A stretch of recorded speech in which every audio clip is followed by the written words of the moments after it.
वालेकुम दोस्तों, मेरा नाम कदसवर। इस वीडियो में आपके साथ मैं क्रिप्टो मार्केट की ताज़ा तरीन अपडेट्स, न्यूज़ और साथ में अपना एनालिसिस शेयर करता हूँ। पिछले चंद दिनों से मैं आपको हमारे मुल्क की जो मौजूदा सियासी सूरत हाल है, उस हवाले से आपको थोड़ा बहुत समा खराशी आपकी करता हूँ, थोड़ी बहुत इन्फॉर्मेशन शेयर करता हूँ। क्यों करता हूँ? ये स्क्रीन पे आपको नज़र आ रहा है, श्रीलंका ने कल कर्फ्यू नाफिज किया हफ्ते और इतवार के दिन, ताकि वीकेंड्स पे लोग फ्री होते हैं और प्रोटेस्ट वगैरह ना हो। वहां पे क्या सूरत हाल है, ये आप एक प्ले कार्ड उठाया है इस खातून ने, ऊपर लिखा हुआ है Sri Lanka needs a Nelson Mandela.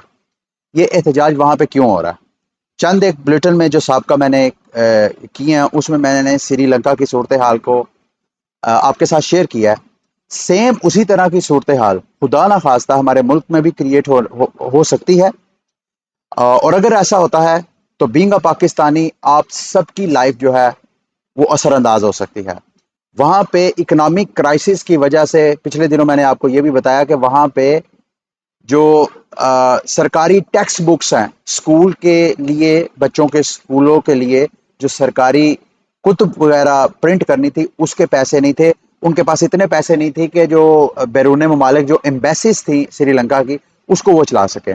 इस इकोनॉमिक क्राइसिस के अंदर जो मुल्क में इन्फ्लेशन है, वो इस कदर महंगाई इस कदर पहुंची है कि लोग वहाँ उस सोसाइटी का हर एक तबका जो है वो एहतजाज कर रहा है।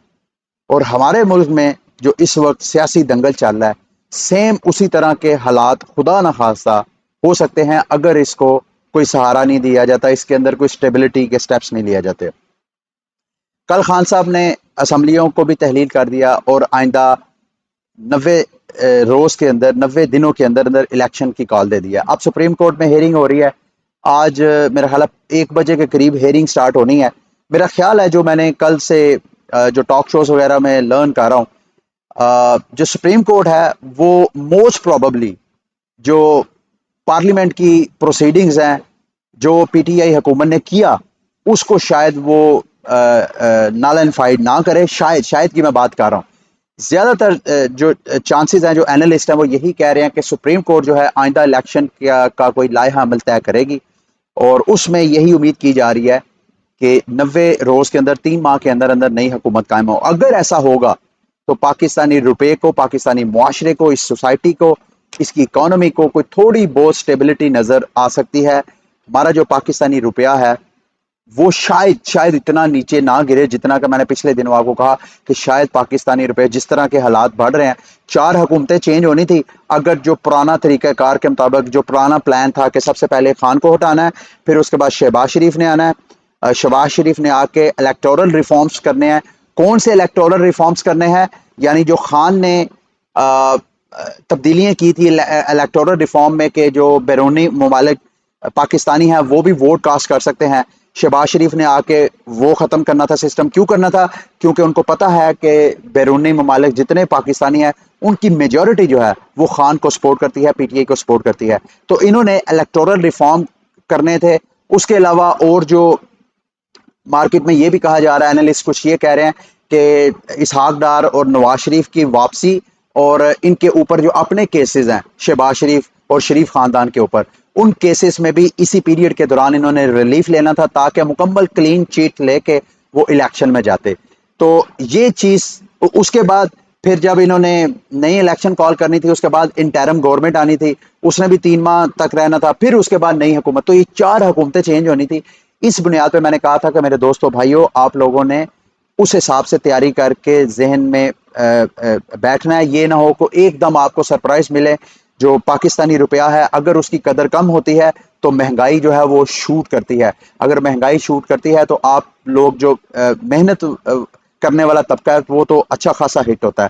ठीक है, तो आपने इसको वॉच करना है। इस वक्त गवर्नमेंट और अपोजिशन दोनों के बयानिए जो है वो अब बिकने हैं।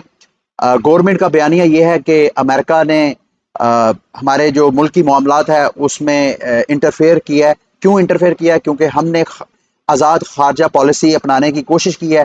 जैसे ही हम अमेरिका की मर्जी के, वेस्ट की मर्जी के खिलाफ गए हैं, तो यहाँ हमारी इंटरनल जो पॉलिटिक्स है उसको अमेरिका जो है वो कंट्रोल करने की कोशिश कर रहा है। तो हमने अगर गुलामी की ज़िंदगी जीना है तो आप एंटी पीटीआई को वोट दें, अगर आपने आज़ाद ज़िंदगी गुजारनी है तो आप पीटीआई को वोट दें। ये है पीटीआई का बयानिया। और जो अपोजिशन है एंटी पीटीआई, उसका बयानिया ओबियसली महंगाई है। महंगाई का मसला सिर्फ चूंकि पाकिस्तान का नहीं है, सारी दुनिया में यही हालात है। श्रीलंका की भी मैंने आपको मिसाल बताई। श्रीलंका जो है तकरीबन 2.25 करोड़ की पॉपुलेशन है, और हम तो माशाल्लाह 22-23 करोड़ की पॉपुलेशन है, हमारी अच्छी खासी पॉपुलेशन है। तो यहाँ की इंस्टेबिलिटी जो है वो ज्यादा बड़ा ह्यूमन क्राइसिस पैदा कर सकती है। ठीक है, तो एक तरफ महंगाई का बयानिया है, एक तरफ आपको गुलामी से आज़ादी है। ये आप लोगों ने खुद फैसला लेना है। जो भी आपने फैसला लेना है, आइंदा आने वाला आपका मुस्तकबिल तय करेगा, आपके बच्चों का, आपका और आपके जो जिंदगी हैं उनके ऊपर बराह रास्त इसका असर होना है। तो खुदारा अपने आप को एजुकेट करें। जिसको भी वोट आपने देना है, ये ज़हन में रख के देना है कि आप जिसको वोट दे रहे हैं क्या वाकईतन वो डिजर्व करता है या नहीं। और जब आप वोट करेंगे उसके बाद आपने उसको उसको अकाउंटेबल भी करना है। अगले इलेक्शन, जितने भी ज़िमनी इलेक्शंस होंगे, लोकल इलेक्शंस होंगे या नेक्स्ट जनरल इलेक्शंस होंगे, तो आपने लाजमी उस बंदे से, उस पार्टी से रिवेंज लेना है अगर उसने आपको चीट किया है, आपके साथ धोखा किया है। अच्छा, इस वक्त क्रिप्टो मार्केट की तरफ आते हैं। तो मेरी जो फेवरेट क्रिप्टो करेंसीज की लिस्ट है, उसमें सबसे अच्छा जो गेन कर रहा है वो एसएलपी टोकन है। और एसएलपी टोकन क्यों गेन कर रहा है? ये ऑलमोस्ट 25 to 30% की रेंज में पिछले 24 घंटों में पंप किया है। तीन चार चीजें मेजर होने वाली हैं। एक तो मैंने आपको बताया था कि 6 अप्रैल को, सिर्फ 2 दिन बाद, इनका जो ओरिजिन वर्जन है वो बाकायदा डेस्कटॉप के लिए लॉन्च होने जाना है। उसकी वजह से मार्केट में हाइप है और उस वजह से मार्केट की प्राइस पंप हो रही है। दूसरा, इनकी जो एसएलपी की सप्लाई है वो ना सिर्फ कम हो रही है, बल्कि एसएलपी की जो सप्लाई है वो बर्निंग की तरफ जा रही है। क्यों? क्योंकि जब ये ओरिजिन गेम लॉन्च करेंगे तो ओरिजिन गेम के दरमियान जो ऑक्सीज हैं वो जब अपने रॉन्स और चार्म्स यूज करेंगे, यानी अपनी ऑक्सीज की स्किल्स को इंप्रूव करेंगे, तो वहां वो एसएलपी बर्न करके तो वो ये चीजें बाय कर सकते हैं। तो जब एसएलपी को बर्न करेंगे तो एसएलपी की सप्लाई कम होगी, तो एसएलपी की प्राइस ऊपर जा सकती है। इसी तरह इन्होंने जब ये ओरिजिन वर्जन लॉन्च करना है, तो जो ब्रीडर्स हैं उन्होंने भी अपनी नई नई ऑक्सीज ब्रीड करवा के नई नई ऑक्सीज बनानी है। तो उस ब्रीडिंग के दौरान भी एसएलपी की प्राइस जो है ऊपर जा सकती है, क्योंकि ब्रीडिंग के दौरान एसएलपी बर्न होता है, एएक्सएस टोकन बर्न होता है। तो इन दोनों टोकन्स की बर्निंग होगी, इनकी सप्लाई कम होगी, तो इसकी प्राइस जो है वो ऊपर जा सकती है। ये जब पिछले इस साल 2 महीने पहले फरवरी में एकदम जब ये ओरिजिन की खबर आई मार्केट में, तो उस वजह से एसएलपी की प्राइस 1 सेंट से भी कम थी, वहां से बढ़ के ये 4 सेंट तक इसकी प्राइस गई। अभी मैं जब वीडियो बना रहा हूं तकरीबन ये 2 सेंट 2.5 सेंट के करीब ये ट्रेड हो रही है। अगर तो इसी तरह हाइप रहती है तो मेरे दोस्तों भाइयों, एसएलपी की प्राइस आपको दोबारा 4 सेंट पे जाते हुए बड़ा कोई बहुत बड़ा सरप्राइज नहीं आपको देगी। और आपको ये भी आपको जेहन में रखना है, इनका जो तकरीबन $500 million का हैक हुआ था रोनन डेक्स के ऊपर, अभी तक उन्होंने उसको रीस्टोर नहीं किया। जब वो रीस्टोर करेंगे तो शायद आपको उसमें पैनिक सेल भी नजर आए, क्योंकि जिस जिस बंदे ने वहां एसएलपी स्टेक किया हुआ था, लिक्विडिटी प्रोवाइड की थी, जैसे ही उसको परमिशन मिलनी है, तो मैं बाशमूल मेरे, अगर तो मुझे एसएलपी की प्राइस अच्छी खासी नजर आती है 4-5 सेंट में, तो मैंने भी जो, अगर ये रिस्टोर करते हैं तो वो मुझे एसएलपी मिलता है, वो सारा एसएलपी मैंने मार्केट में सेल आउट कर देना। तो इसी तरह का पैनिक सेल भी हो सकता है। ये दोनों चीजों को आपने जेहन में रख के फिर आपने इन्वेस्टमेंट प्लान करनी है। अच्छा जी, उसके बाद बीटीसी की बात की जाए तो बीटीसी इस वक्त अपनी स्ट्रॉन्ग सपोर्ट के पास है। ये जो 200 की मूविंग एवरेज लाइन है, सिंपल मूविंग एवरेज, ये स्ट्रॉन्ग रेजिस्टेंस बीटीसी के लिए बनी हुई है और खास प्राइस रेंज में ये ट्रेड हो रही है। और अगर तो ये 45,600 या 500 की प्राइस को ब्रेक करके बीटीसी नीचे चला जाता है, तो नेक्स्ट जो स्ट्रॉन्ग रेजिस्टेंस है वो 44,000, और दोबारा 44,000 से लेके 40,000 की स्ट्रॉन्ग सपोर्ट पे वो ट्रेड हो रहा होगा, जिसके चांसेस अगर देखा जाए तो मुझे कम लग रहे हैं। लेकिन मार्केट जो है वो किसी भी तरह के सरप्राइजेस जो है वो दे सकती है, तो उसी हिसाब से आपने प्लान करना है। ये देख रहे हैं कितनी स्ट्रॉन्ग ये प्राइस रेंज है, ये वाली जो कि पहले रेजिस्टेंस थी, अब वो रेजिस्टेंस की बजाय अब वो सपोर्ट बन रही है। अगर इस सपोर्ट को ब्रेक कर देती है तो दोबारा यही 45,000 46,000 की प्राइस जो है बीटीसी के लिए स्ट्रॉन्ग। अच्छा, एक कुछ फंडामेंटल्स चेंजेस हुए हैं वो मैंने आपको बताने हैं। ये बिटकॉइन की जो डिफरेंट क्रिप्टो एक्सचेंजेस हैं जहां पे लोग बाइंग और सेलिंग करते हैं, वहां पे जो बीटीसी के जो सप्लाई है, उसके जो रिजर्व्स हैं, वो पिछले 2 साल से अच्छे खासे डिप्लीट हो रहे हैं। अच्छे खासे जो रिजर्व्स हैं वो कम हो रहे हैं। और ये जो ग्लास नोट का डाटा मैं आपको दिखा रहा हूं, इस डाटा के मुताबिक तकरीबन हर महीने ऑन एवरेज 1 लाख बीटीसी जो है रिजर्व, जो एक्सचेंजेस के पास पड़ा हुआ है, वो रिजर्व कम हो रहा है। ये मैं आपको चेक भी करवाता हूँ। ये इस वक्त बाइनास के पास जो टोटल रिजर्व है बीटीसी का रिजर्व, वो 5,61,000 बीटीसी बाइनास के पास है। और पिछले 30 दिनों में उसमें से 20,824 जो बीटीसी है वो इनके रिजर्व से निकल गया, यानी बायर्स ने बाय करके वो अपने पर्सनल वॉलेट में ट्रांसफर कर लिया है, यानी वो आउटफ्लो हो गया है बाइनास से। इसी तरह आपको कोइनबेस प्रो के पास भी 5,23,000, और मंथली देखा जाए तो पिछले 30 दिनों में उनके स्टॉक में भी 30,000 बीटीसी जो है उसमें कमी आई है। बाकी ओवरऑल बिट फाइनेंस का डाटा है, उसमें तो 4,000 का इजाफा हुआ है। जिमिनी, इसमें भी इजाफा हुआ है। तो ये क्रैकन का 16,000 जो बीटीसी है वो आउटफ्लो हुआ है। ये सारा वो डाटा आपको नजर आ रहा है। तो ये भी एक तरह का पॉजिटिव न्यूज है। अगर एक्सचेंजेस में स्टॉक कम होगा बीटीसी का और वहां पे डिमांड अप होगी, तो ओबियसली बीटीसी की प्राइस जो है वो पंप करेगी। और बीटीसी की प्राइस के बारे में आप ये मत भूलें कि बीटीसी जो है आने वाले वक्तों में उसकी सप्लाई कम होती जानी है और उसकी डिमांड आने वाले वक्तों में बढ़ती जानी है। तो अगर आपने कोई लॉन्ग टर्म इन्वेस्टमेंट का प्लान रखा हुआ है, तो आपने जहां दीगर क्रिप्टो करेंसीज में इन्वेस्टमेंट करनी है, मेरी रिकमेंडेशन ये है कि आपने बीटीसी के बारे में भी गौर फिक्र लाजमी करना है। ठीक है। अच्छा, उसके बाद जी आ गया ट्रेजर। ये एक हार्डवेयर वॉलेट है। मैंने हार्डवेयर वॉलेट कुछ ऑर्डर किए हैं। अगर तो वो हार्डवेयर वॉलेट आते हैं ट्रेजर के, तो मैं आपके साथ ट्यूटोरियल्स वगैरह शो करवाऊंगा कि कैसे आप ट्रेजर वॉलेट्स को यूज कर सकते हैं, कैसे बाय कर सकते हैं, कैसे उनको यूज कर सकते हैं, कैसे उसमें फंड्स महफूज कर सकते हैं, क्यों आपको फंड्स महफूज करने चाहिए, और कैसे आप ट्रेजर को यूज कर सकते हैं जब कभी भी आपने फंड्स को सेंड करना हो या फंड्स को रिसीव करना हो आपके इस हार्डवेयर वॉलेट में। वैसे तो ऑलरेडी मैंने मोबाइल को आप कैसे अपना हार्डवेयर वॉलेट बना सकते हैं उसके ऊपर वीडियोस बनाई हैं। आप अगर उन वीडियोस को देखना चाहें तो आप अपने यूट्यूब पे लिखें इल्मे आलिम मोबाइल हार्डवेयर, तो आपको मेरी वो वीडियो मिल जाएगी। आप अपने किसी भी पुराने स्मार्टफोन को जिसके अंदर थोड़ी सी स्पेस है, जहां वाईफाई की कनेक्शन है, वहां पे आप उस मोबाइल को as a hardware wallet use कर सकते हैं। वो डिटेल वीडियो देख सकते हैं। लेकिन फिर भी जो एफिशिएंट हार्डवेयर वॉलेट है, ये ट्रेजर्स का one of the top hardware wallet company है, इसको आप यूज कर सकते हैं। इसके अलावा लेजर एक कंपनी है, लेजर नैनो वगैरह, उनकी जो डिवाइसेस हार्डवेयर वॉलेट, वो भी आप यूज कर सकते हैं। अच्छा, इस हवाले से कुछ थोड़ा सा डाटा ब्रीच हुआ है, वो भी मैं आपको अपडेट करता जाऊं। इस हवाले से वो यार इन्वेस्टिगेट ट्रेजर की जो ईमेल का सारा डाटा है वो लीक हुआ है। उससे क्या होगा, हैकर्स ने इनके यूजर्स की ईमेल्स क्यों हैक की है, वो आपको ईमेल्स करेंगे वो ट्रेजर्स के जरिए। और ट्रेजर्स के जो ट्रेजर का ईमेल प्लेटफॉर्म है, उसी के जरिए उनके जितने यूजर्स हैं जिनका डाटा लीक हुआ है उनको वो ईमेल करेंगे, जिसमें यूजर को ये लगेगा कि शायद ये हमें ट्रेजर की तरफ से ईमेल आई है। और उस ईमेल पर जब यूजर क्लिक करेगा तो नेक्स्ट स्टेज पे वो उसे सीड फ्रेजेस या इस तरह के स्टेप्स वो फॉलो करवाएंगे जिससे यूजर्स को के फंड्स को वो चोरी कर सके। ये मैं आपके साथ क्यों शेयर कर रहा हूँ, एक तो मैंने आपको ये अपडेट करना था कि आने वाले वक्तों में ट्रेजर के हार्डवेयर जैसे ही मेरे पास आएंगे उसके ऊपर मैं वीडियोस बनाऊंगा, आपको इसके बारे में मजीद गाइड करूंगा। दूसरा, अगर आपको इसी तरह की फिशिंग ईमेल्स, अक्सर मैंने देखा है बाइनांस की तरफ से हैकर जो है ईमेल करते हैं इस तरह की कि ऐसे लगता है कि जैसे बिल्कुल बाइनांस की तरफ आई है, लेकिन अगर आप थोड़ा सा जायजा लें तो आपको पता चल जाता है कि ये हैकर की तरफ आई है। जब कभी भी आपने किसी भी ईमेल को ओपन करना है तो उसके ऊपर लिखा होता है ना क्लिक हेयर, जब आप उसके ऊपर अपना माउस होवर करेंगे तो वहां पे नीचे आपने एड्रेस लाजमी देखना है कि ये किस एड्रेस पे लेके जा रहा है।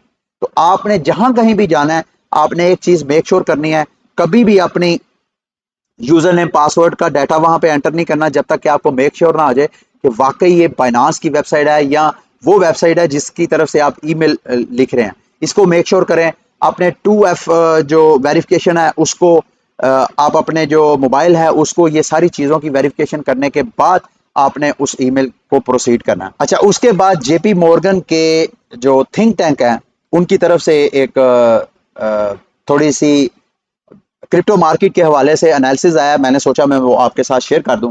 वो कह रहे हैं कि as per there analyst analysis, वो कह रहे हैं कि मार्केट में आने वाले वक्तों में वो क्रिप्टो मार्केट की प्राइसेस की जो बिग रैली है वो उनको नजर नहीं आ रही है।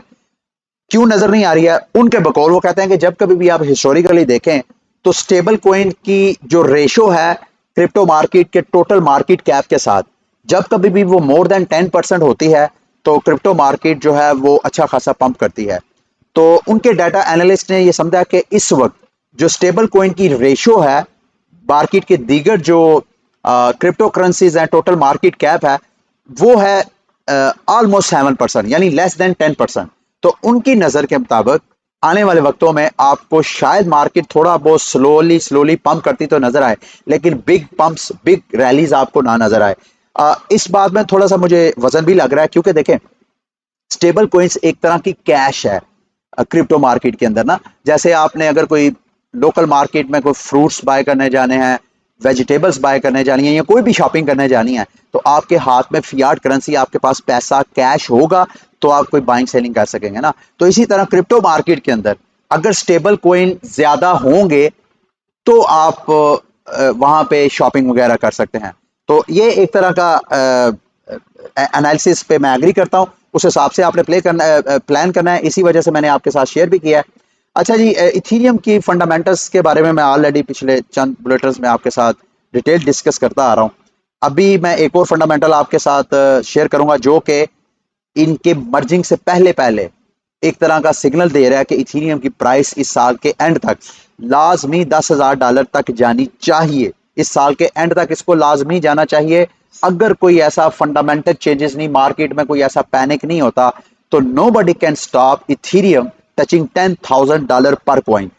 अच्छा, Ethereum is the most popular smart contract based blockchain in current market. इसको फर्स्ट मूविंग एवरेज का एडवांटेज भी है, सबसे पहला वो ब्लॉकचेन। अगर हम देखा जाए तो इस वक्त जो ट्रेंड्स है, जो डाओ है, डाओ क्या होता है? Decentralised autonomous organisation. आपको याद होगा कल के बुलेटिन में मैंने आपको बताया कि टेरा जो है उसने एक प्रपोजल पेश की है कि वो कर्व फाइनेंस के ऊपर अपना एक पूल ऐड करेंगे, 4 पूल, जिसमें वो 4 मुख्तलिफ स्टेबल कॉइन्स का पूल ऐड करेंगे। और उसमें जो डाई है उसके सिस्टम को, थ्रेड के बारे में भी मैंने डिस्कस किया। और वो जो प्रपोजल पेश की थी वो इस वजह से क्योंकि वो एक डाओ है, यानी जो डू क्वान है, टेरा इकोसिस्टम, टेरा लैब के जो फाउंडर हैं, वो अपनी मर्जी से कुछ भी नहीं कर सकते हैं। उन्होंने जो गवर्नेंस टोकन, जिस जिसके पास लूना टोकन है, उनसे वो वोटिंग करवाएंगे, उधर प्रपोजल पेश करेंगे। तो सेम इथीरियम के ऊपर या इथीरियम के कंपिटेटर जितनी ब्लॉकचेन्स हैं उनके ऊपर अगर हम डाओ की तादाद देखें तो इथीरियम के ऊपर इस वक्त तकरीबन 4200 मार्केट में डाओज हैं जो अपने ब्लॉकचेन्स बिजनेसेस रन करते हैं, जिसमें यूनिस्वाप है। इस तरह के जितने टॉप पॉपुलर जो ब्लॉकचेन्स हैं, वो जब अपना टोकन वगैरह लॉन्च करते हैं, मार्केटिंग करते हैं, तो साथ वो अपना गवर्नेंस टोकन भी लॉन्च करते हैं कि भाई आप अगर हमारे बिजनेस को as a decision maker join करना चाहते हैं तो हमारा गवर्नेंस टोकन बाय करें, और नेक्स्ट कभी जब कभी हम कोई प्रपोजल दें तो वहां पे आप यस और नो वोट कास्ट कर सकते हैं। तो डाओ जो है उसकी पॉपुलैरिटी भी एक तरह का सिग्नल है कि इथीरियम की प्राइस जो है आने वाले वक्तों में इस मर्ज के बाद मजीद स्ट्रांग होती हुई नजर आएगी। और दूसरे जो कंपिटिटर्स हैं इसके, जैसे सोलाना के ऊपर 140 डाओ हैं इस वक्त जो रनिंग में है, कार्डानो के ऊपर 10 डाओ हैं, और उसके अलावा पोल्का डॉट ने तो अभी बिल्कुल स्टार्ट ली है, तो उसमें बहुत महदूद से जो है वो डाओ हैं। अगर इथीरियम की चार्ट पे प्राइस की बात की जाए तो इस वक्त जो 200 मूविंग एवरेज की लाइन है, इथीरियम उसी के ऊपर ट्रेड हो रहा है, और मैं यही उम्मीद कर रहा हूं कि इससे ऊपर अगर ट्रेड होता रहेगा तो हमें आने वाले चंद दिनों के अंदर अंदर इथीरियम की प्राइस जो है वो $4,000 तक जाती हुई नजर आएगी। और अगर $4,000 की प्राइस को भी ब्रेक करती है तो कोई बड़ा सरप्राइज नहीं होगा कि आइंदा 1-2 माह के अंदर अंदर शायद मर्ज से पहले पहले इथीरियम की प्राइस जो है अपना नया ऑल टाइम हाई बनाए। अच्छा, लास्ट में ये मैंने आपको दिखाना था, ये मार्केट के टॉप 3 जो डेक्सेस हैं, डिसेंट्रलाइज्ड एक्सचेंजेस, उनका ये प्राइस रेशो मैं आपको दिखाना चाह रहा हूँ कि इस वक्त जो है जितने डेक्सेस हैं, टॉप 3 डेक्सेस कौन कौन से हैं इस वक्त जो आपको चार्ट में नजर आ रहा है। ब्लू जो लाइन आपको नजर आ रही है ये है यूनिस्वाप की, और जो आपको थोड़ी सी लाइट ग्रीन ब्लूइश लाइन नजर आ रही है ये ऊपर वाली, ये पैनकेक स्वैप की है। और जो तीसरा है वो है सुशी स्वैप जो ऑरेंज कलर की है। ये टॉप 3 डेक्सेस हैं क्रिप्टो मार्केट के अंदर। अगर आपने डेक्सेस के अंदर इन्वेस्टमेंट का कोई प्लान किया है और जहां दीगर डेक्सेस पे आपने इन्वेस्टमेंट की है, जो मार्केट के दीगर ब्लॉकचेन्स की डेक्सेस हैं उनके ऊपर आपने अगर प्लान किया है तो आपने इन ब्लॉकचेन को भी लाजमी कंसीडर करना है डिसीजन मेकिंग के दौरान, क्योंकि इस वक्त जो मेजॉरिटी ऑफ डेक्सेस ट्रेडिंग वॉल्यूम है इन टॉप 3 एक्सचेंजेस पे हो रहा है। लेकिन आप हैरान कुन तौर पे देखें, एक तो इनकी प्राइसेस की आपको बड़ी मुमासलत नजर आएगी कि जब कभी मार्केट में एक डेक्स जो है उसकी प्राइस ऊपर जाती है तो इसके साथ साथ जो दीगर 2 ब्लॉकचेन्स हैं, ब्लॉकचेन के डेक्सेस हैं, उनकी आपको प्राइसेस भी ऊपर जाती हुई है। आपको चार्ट सारा दिखा रहा है, ये देखें, ये लाइन में देखें, सेम ऑलमोस्ट इसी तरह की, इक्का दुक्का थोड़ा बहुत आपको पम्प डंप नजर आते हैं, ये देखें। अदरवाइज ये प्राइसेस एक खास रेंज में ऐसा लग रहा है कि जैसे बिल्कुल को रिलेशन है इनकी प्राइसेस के अंदर ना।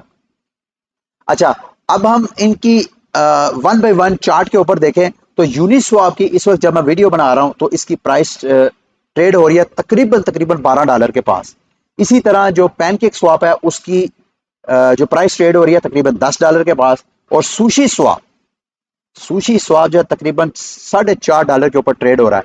लेकिन हैरान कुन तौर पे देखें, ये इस वक्त अपने लोएस्ट प्राइस के ऊपर है, क्योंकि इनका जो ऑल टाइम हाई है, ऑल टाइम हाई से जो लोएस्ट प्राइस है, जब कभी भी आपने किसी भी क्रिप्टो प्रोजेक्ट को बाय करना होता है तो कोशिश करें उसकी लोएस्ट प्राइस पे बाय करें।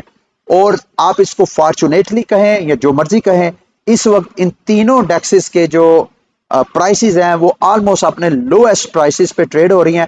ये मैं आपको पैनकेक स्वैप का ऑल टाइम हाई बताता हूँ, तकरीबन ये भी $46-47। इसी तरह यूनिस्वाप का भी आप देखें तो इसने भी अपना ऑल टाइम हाई बनाया था $48। तो कहाँ $48, इस वक्त जब वीडियो बना रहा हूं तो $12 के ऊपर ट्रेड हो रहा है, यानी लोएस्ट प्राइस पे। तो अगर तो आपने डेक्सेस के ऊपर इन्वेस्टमेंट नहीं की है और आप इन्वेस्टमेंट का इरादा रखते हैं तो मैं आप दोस्तों को रिकमेंड करूंगा, जहां आपने दीगर डेक्सेस में इन्वेस्टमेंट करनी है वहां आपने इनको भी अच्छी तरह स्टडी करके तो आपने यहाँ पे इन्वेस्टमेंट करनी है, ठीक है। और ये था आज का बुलेटिन। उम्मीद करता हूँ कि आज का बुलेटिन भी आपके लिए इंफॉर्मेटिव रहा होगा। अगली वीडियो तक के लिए मुझे इजाजत दे। अल्लाह हाफिज।